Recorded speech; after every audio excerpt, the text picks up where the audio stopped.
Okay, so I'm gonna do another postpartum baby video. I've been thinking a lot about coming out of the fog of my kind of 4 or 5 month spurt postpartum with my third baby. So if you follow my other videos, I have 3 kids, 7.5, 4.5, and my baby is about to be 9 months, which is crazy. I feel like the past 4 months have just flown by. But anyways, I've been thinking about, gosh, how hard that was for me. Oh, I still think maybe I have some trauma to process coming out of just the fog and the stress and the survival of my third. And so I've been thinking about, man, what were things that really helped me postpartum? And in my mind, I have just a couple. So the first one I want to talk about is kind of having boundaries and getting over the guilt. So I'm going to go more into that. And then the second one I wanted to talk about is kind of like having a support system. So I have shared on here in different videos, but with my first son, I was 26 years old when I had him, and we had just moved from Northern California down to Southern California and really had zero community. So I was a new mom, I had no community. Postpartum was brutal. He was colicky, he had reflux. I had one friend who, oh, God bless her, she was amazing and really kind of helped walk me through a few things. But other than that, I felt pretty isolated and alone. And so then with my second, my daughter, my son was 3, almost 3, and we had moved to Austin, Texas, and I was able to do a home birth, which I did a video on that for a few years back if you ever want to watch my home birth story with her, which was amazing. So I had Journey, she was my little girl, and when I had her, I actually had a pretty amazing support system. And so I kind of want to contrast those two things. And then I would just say that after my daughter, my hormones, they felt pretty balanced. Like I still had my tears and my meltdowns and I feel chubby. Like I've kind of worked through the body stuff, but I felt like it went pretty smooth. Whereas I would say with Jaira, my third, I had not experienced what I felt this time around, which was my capacity was so low for people, for myself, for noise. I found like myself so much more irritable and overstimulated and craving and needing a place of safety in my own body, in my own world, that was really hard to find because I had 2 older kids who needed me. And really in the throes of postpartum, school had just gotten out. And so it was summertime and my husband still had to work. And I had this new baby. Oh, I get emotional thinking about it. I had this new baby and I'm like sweating profusely in triple digits.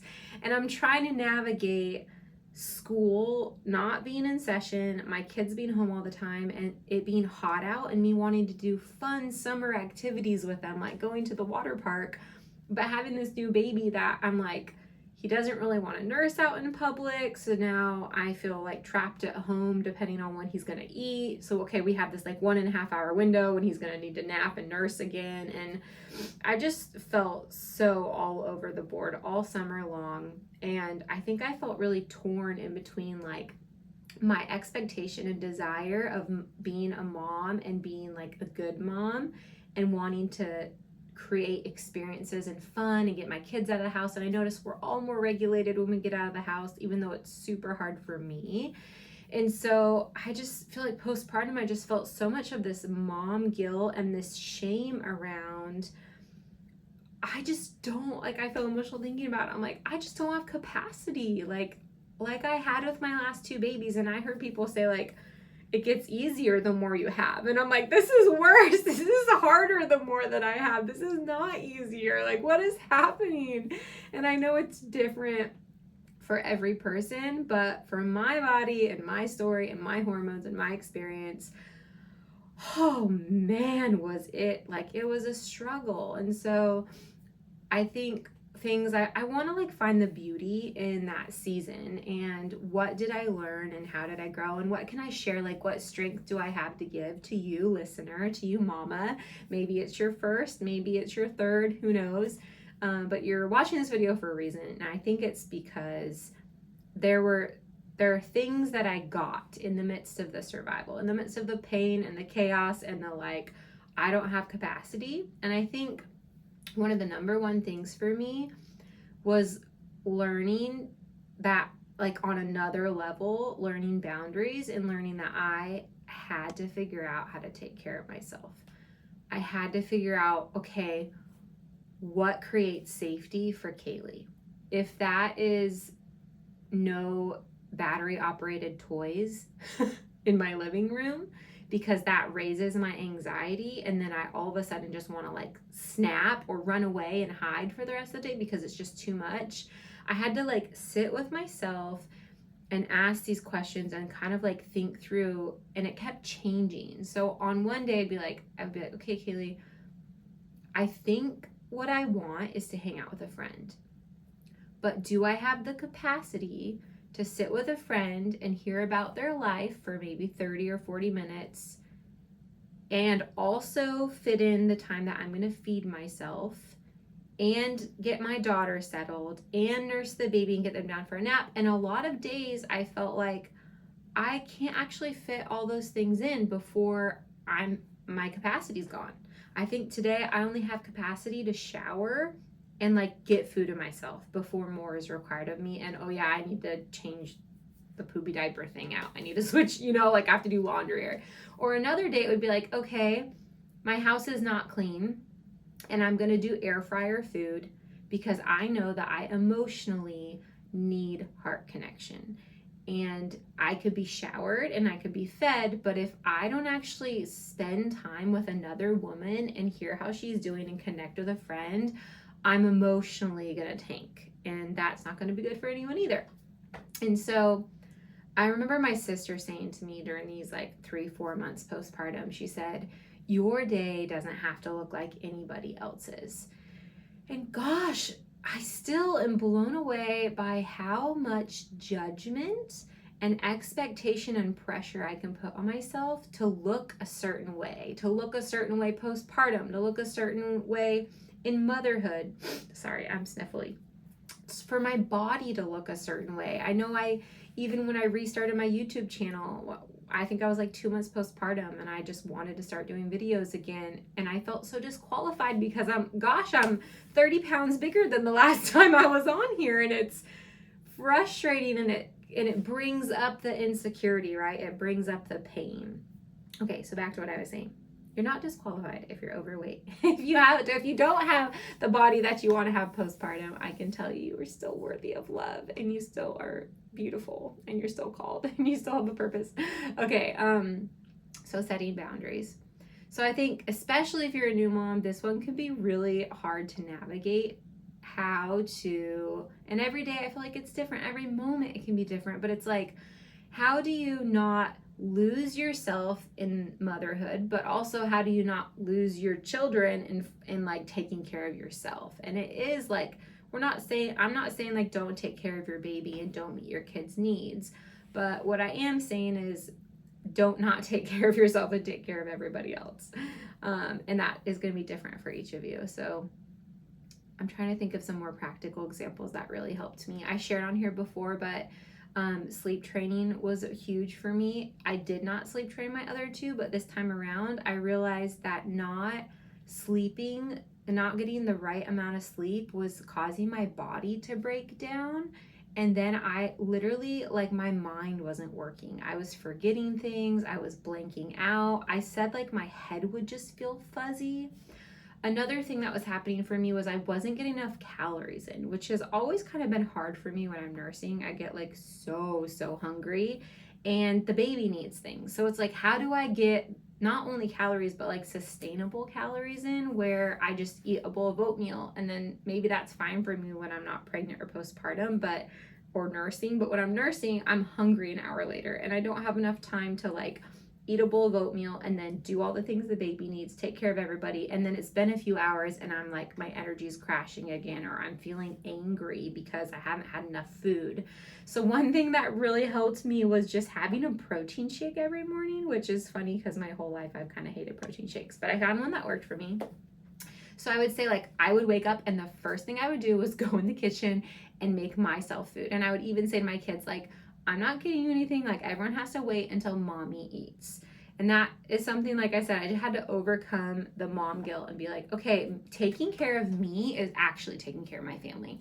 Setting boundaries and figuring out how to, like, put other children's needs on pause, or asking my husband for help, and feeding myself, showering, making sure that I'm sleeping and I'm not just waking up 10 times a night to nurse the baby. Like, there were things I needed to do in setting boundaries that helped me get out of that, like, survival mode and actually enjoy the season and actually love this season so much.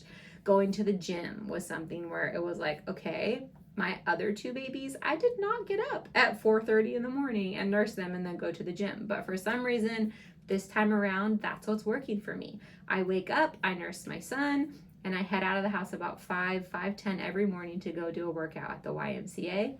And it's exactly what I need in this season. So it's back to, like, your day doesn't have to look like anybody else's. Maybe this isn't a season of you hitting the gym. Maybe it's a season of you getting as much sleep as you can before things are required of you.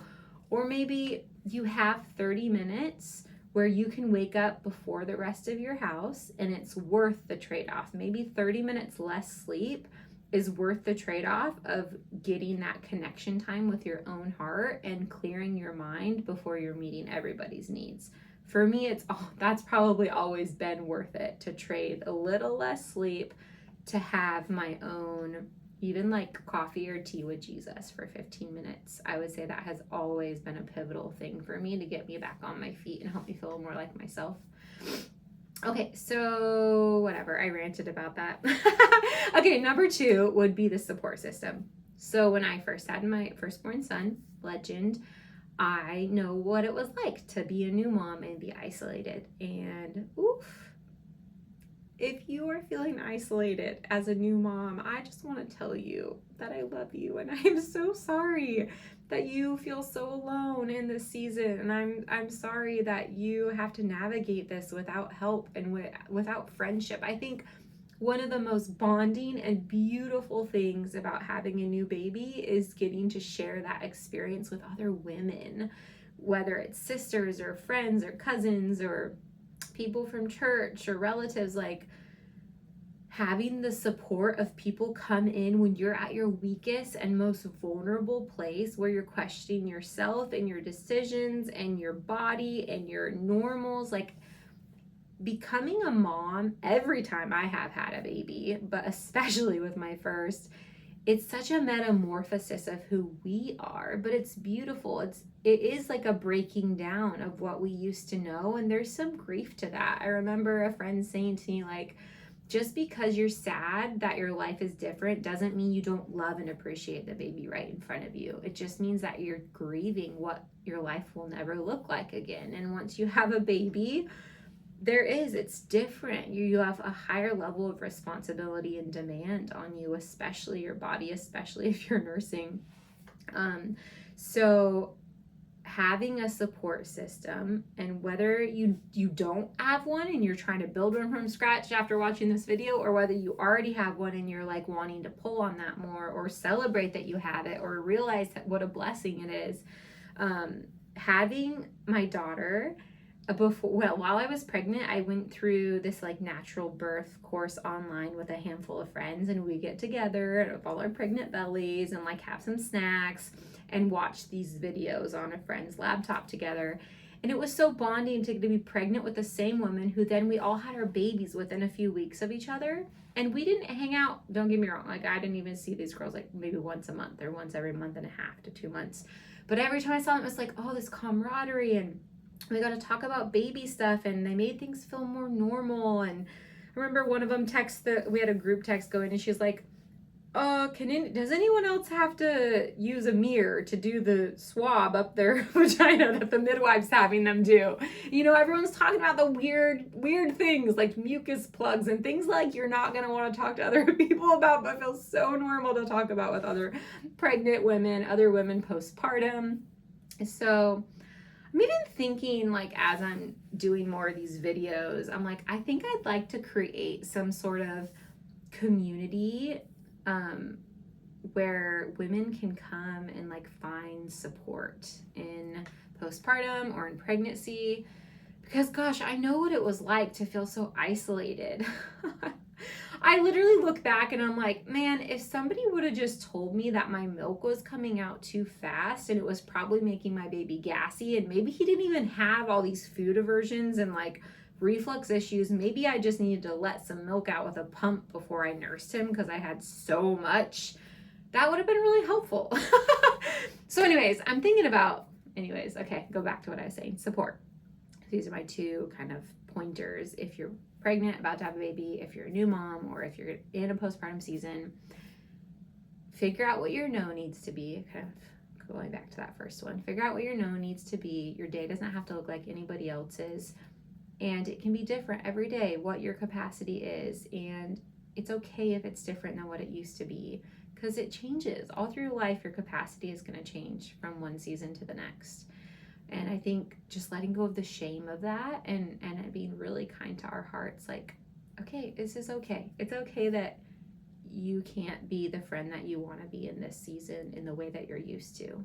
Even being like a 2 on the Enneagram, I really like to give. So I found a lot of pain in not being able to like serve and help in the way that I'm used to. That gives me purpose because I had no capacity to do that.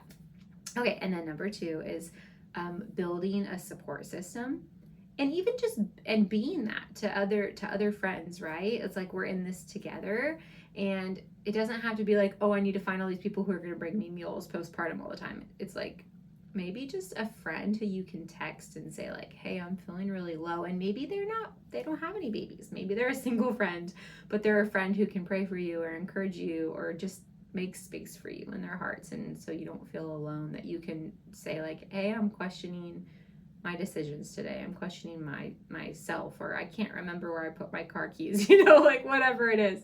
But having like women to bounce off of and to connect with postpartum, I think was huge and so joyful. It brought me so much joy. Even now with my son Jaira, it's the first time I had like friends stop by when my baby was only a year or a day or 2 old, and like hold him and bring me a meal and come in and visit. And it was so special. I loved it so much. Like it makes me emotional thinking about it, because my other babies, I kind of wanted space. And I was like, no, I don't really want to see anyone until I'd like healed for at least a week. I just want like that to be my time with my husband. This time, I don't know, I was just in a different place, and that's exactly what I wanted, was to see my girlfriends right after I had my baby, and it brought me so much joy. So anyways, I hope this blesses you. If you have any questions, please comment and ask me. I am still trying to figure out what help I have to give and what I have learned. But what I do think of, I love to share, and I just hope that encourages you guys. Okay, bye.